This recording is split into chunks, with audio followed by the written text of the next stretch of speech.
Officially, Mrs. Liki na ako simula nung August 24. Pero bago yon, konnichiwa, Jana des. Welcome to another episode of my wedding diaries. Today is August 15, 2024, 4 days after dumating ni King Kong dito sa Pinas. This past few months, busy nga ako sa pag-aasikaso ng aming dream wedding. And today, kasama ko na si King Kong, ang aking future husband, sa pag-finalize ng mga bagay-bagay. Dun nga sa last vlog ko, secure na yung date namin na August 24. Civil wedding, dito lang din naman sa Candelaria, Quezon, dito sa aking hometown. Andito pala kami ngayon sa Barangay Pahinga Norte kasi dito yung Villestas Catering na kinuha namin for our food catering and styling na din ng event. Ito pala si Ma'am Michelle na may-ari ng Villestas Catering. Kinausap namin siya dito regarding sa food na napili namin. Na-meet na din namin dito ang kanyang asawa na si Sir Villestas na napakabait din at napakadali din kausap. Shoutout po sa inyo Ma'am and Sir Villestas. Maya-maya dumating na din ang head ng styling nila na si Sir Vin. Siya talaga ang pinakapunong abala sa styling ng event. Eto nga at agad-agad naming fina-finalize yung mga na-visualize ko na design na gusto kong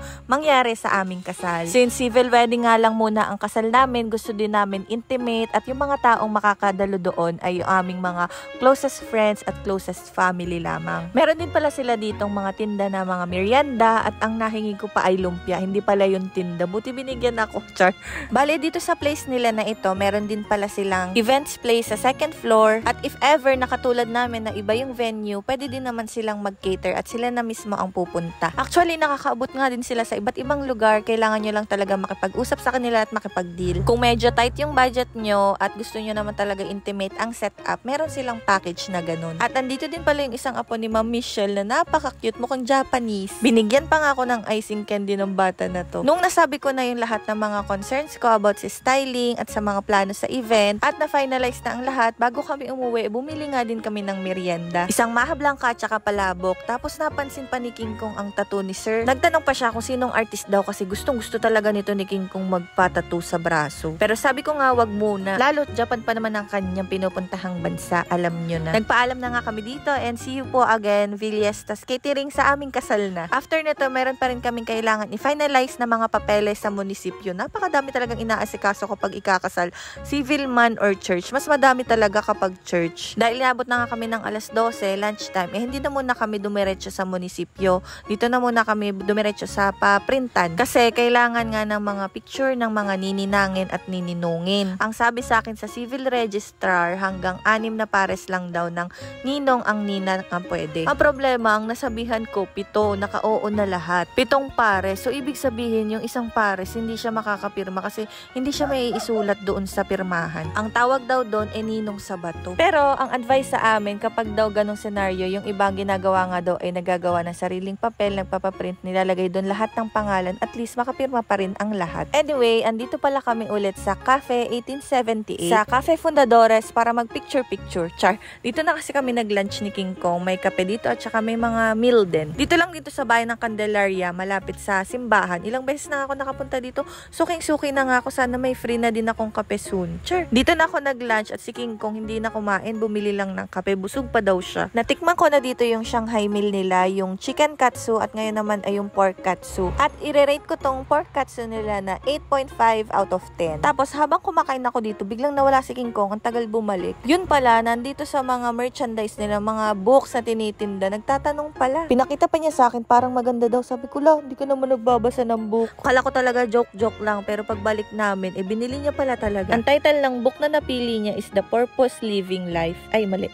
The Purpose Driven Life. Naipost ko na nga to sa Facebook page at ang dami nag-comment na maganda nga daw tong book na to. Nagulat nga lang ako nung nakita kong may paganito pang binigay sa akin si King Kong. Kala ko kung anong sinusulat niya. At ako na may na-touch, parang naiiyak pa nga ako. Ewan ko dahil sa hormones, pero nakakatuwa na meron siyang naiisip na ganun bigla-bigla. Pinauna ko na nga siyang magbasa at dito, ine-explain niya nga sa akin yung pagkakaintindi niya dun sa nabasa niya. Per chapter, after niyang magbasa, ako naman yung nagbabasa para maintindihan namin. Saka kami nagbabatuhan kung ano yung naintindihan namin. Actually, hindi din talaga ako bookworm, pero gusto ko din sana. And ang pagbabasa naman talaga ng book, nakakalawak ng pananaw sa buhay, ng pag-iisip. Anyway, pamula dito, malapit na lang ang munisipyo at nilakad lang namin. Siguro mga 2 minutes. Pangalawang beses na nga ni King Kong napunta dito. At sabi ko, pipicturean ko siya para may souvenir. Today nga kasi ay ipapasa namin ang lahat ng ID ng mga ninang at ninong para i-confirm kung tama lahat ng spelling at yung yung mga spelling din ng mga pangalan namin na ilalagay sa marriage license,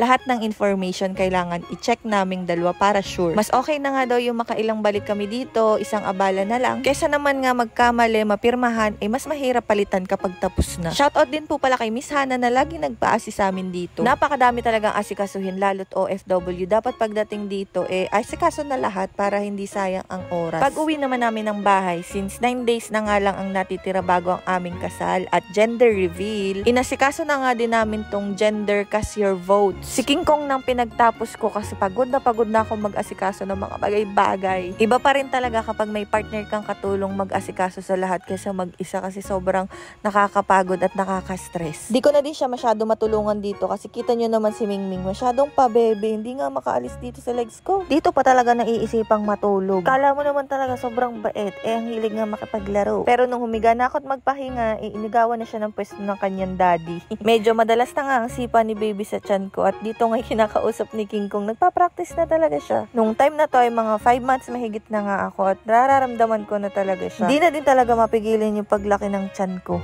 That's it for today. Jane, mite ko to. Bye-bye. See you on my next vlog. Iipon muna si King Kong ng pandagdag namin sa kasal kaya nagbingo na lang siya. Jane.